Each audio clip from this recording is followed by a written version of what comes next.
यो देशमा बाहुन जतिको चेतनशील प्राणी र बुद्धिजीवी प्राणी कोही पनि छैन। लेखेर राख्नुहोस्। आजसम्म मैले बाहुनहरूका कमेन्ट चाहिँ कुनै पनि पोस्टमा नराम्रो देखेको छैन, चाहे जोसुकैको पोस्टमा होस्। यस्तो बुद्धिजीवी प्राणी रहेछ कि बाहुन। त्यसैले त आज यो देश बाहुनले कब्जा गरिरहेको छ नि। कारण यही हो कि तपाईँको हरेक क्षेत्रमा हेर्नुहोस् त बाहुनले कब्जा गरेको छ कि नै।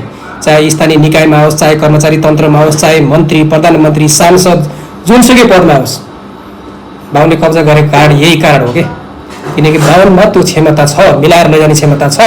आज हर्केको गुण यिनीहरूमा सरेको छ। जनतामा हेर्नुहोस् त, मगर राई लिम्बूमा यिनीहरूमा सरेको छ। हेर्नुहोस् त के भएको। आज हर्केले राम्रो उच्च पदस्थ पाउँथ्यो भने हर्केले यो देशलाई जातीय द्वन्द्वमा लैजान्थ्यो।